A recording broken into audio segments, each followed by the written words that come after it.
Hari ini, Adi Bing Slamet akhirnya melaporkan Eyang Subur ke polisi. Inilah langkah yang menurutnya menjadi cara terbaik untuk menyelesaikan perseteruannya dengan mantan guru spiritualnya itu. Baginya tidak ada penyelesaian yang terbaik kecuali membawa persoalan ini ke jalur hukum. Saya akan datang ya insya Allah besok. Kita akan buktikan saudara Subur ini punya etikat baik seperti saya atau tidak. Yang penting kita sudah lapor pihak kepolisian supaya apa yang kita lakukan ini tidak melanggar hukum dan dipandang semena-mena oleh pihak kepolisian. Mudah-mudahan besok jawabannya apakah si Subur itu mau berdamai atau ya menyelesaikan masalah ini atau tidak, besok akan kelihatan niat baiknya itu. Saya nggak mau pengacaranya yang datang, saya nggak mau. Saya udah bilang saya tidak ada urusan dengan yang lain, itu akan memperkeruh suasana. Saya kepinginnya dari awal subur yang saya temuin itu ya. Yang hanya mau berbicara di hadapan ya proses hukum kalau memang ada. Artinya apa? Tidak mau menjadi fitnah nantinya. Tidak mau saling menjelekkan di muka umum. Ketika kapan Eyang akan berbicara? Ya dia akan bicara kalau memang dia dilaporkan, dia akan bicara ke hadapan penyidik. Dia akan bicara ke hadapan kepolisian kalau memang dilaporkan.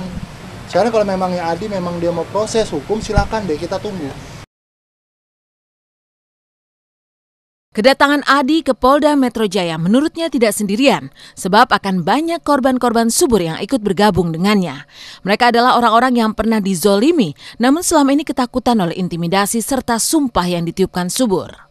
Bahwa udah banyak yang dizolimin sama dia, dan ini pada mau merapat juga nih dari luar daerah, orang-orang yang terzolimi oleh dia. Alhamdulillah saksi-saksi ini makin berkembang ya, makin ada keberanian orang untuk melaporkan kebejatannya seorang Subur ini. Alhamdulillah. Selama ini mereka mungkin takut disumpah, akhirnya saya yang mendobrak, mereka bangkit jiwanya dan mau melapor. Alhamdulillah. Rombongan orang-orang yang diduga pernah diperlakukan dengan tidak baik itu, menurut Adi tidak sekedar ikut-ikutan. Mereka bahkan siap membawa bukti-bukti perilaku subur yang sangat meresahkan. Bahkan kabarnya dengan bukti nominal uang yang fantastis. Alhamdulillah sekarang makin berkembang, orang-orang yang dizolimi sama si Subur ini akan merapat ke Jakarta.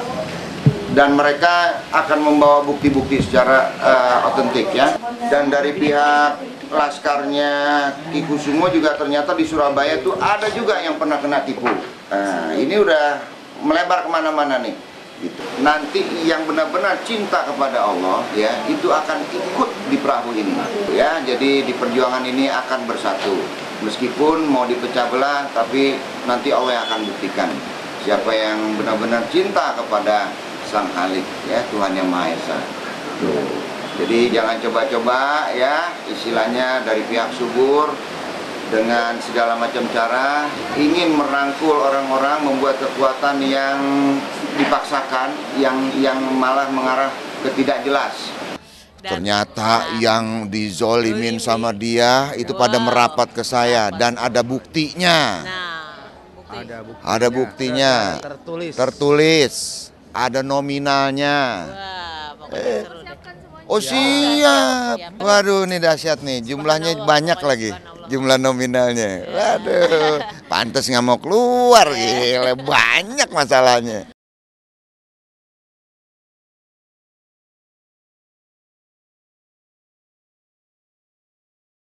Keinginan Adi Bing Slamet melaporkan Eyang Subur ke polisi sepertinya akan menjadi langkah baru dalam perseteruan mereka.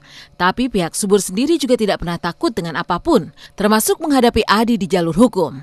Buat Eyang Subur, semua akan mudah, sebab Adi yang harus membuktikan seluruh tuduhannya. Silahkan, sekali lagi silahkan, itu yang kita tunggu. Kalau memang Eyang melakukan tindak pidana, ada prosesnya. Laporkan, selama ini kan yang dituduhkan apa? Aliran sesat. Polisi tidak bisa menentukan aliran sesat.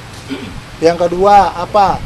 Pelecehan, silakan dibuktikan. Apa? Penipuan, silakan dibuktikan. Santet, silakan dibuktikan. Toh selama ini kalian makan semua di sini. Tidak ada yang namanya pulang-pulang tiba-tiba mati. Kan itu.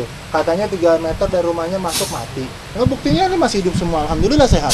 Oke. Sekarang kalau memangnya Adi memang dia mau proses hukum, silakan deh kita tunggu.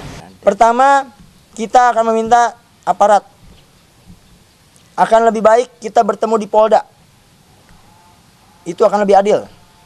Itu di pihak yang netral dan kita tetap menjunjung tinggi azas hukum. Jadi nanti pihak dari kita akan ke Polda meminta bantuan aparat untuk bisa mengeluarkan subur dari sarangnya, untuk bisa bertemu di Polda.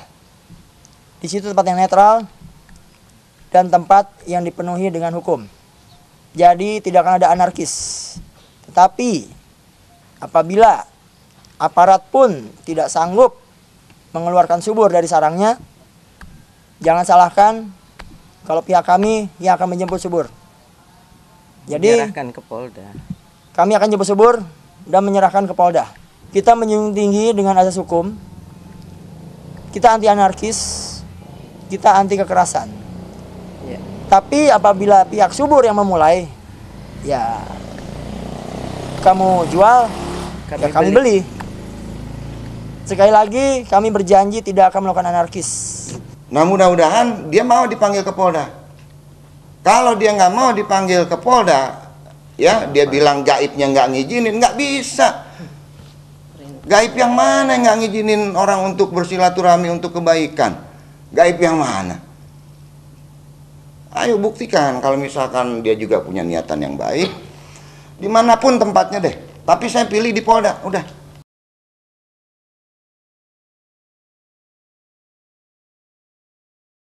Perseteruan panas antara Adi Bing Slamet dan Eyang Subur telah memasuki babak baru. Hari ini, Adi akan melaporkan Subur ke polisi sebagai usaha untuk mencari keadilan. Sementara itu, pihak Subur juga merasa sudah siap menghadapi seluruh tudingan Adi. Lalu, akankah terungkap bukti-bukti dugaan menyebarkan ajaran sesat?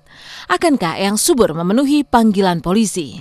Lantas, apa yang akan dilakukan Adi jika Subur tak bersedia datang ke kantor polisi?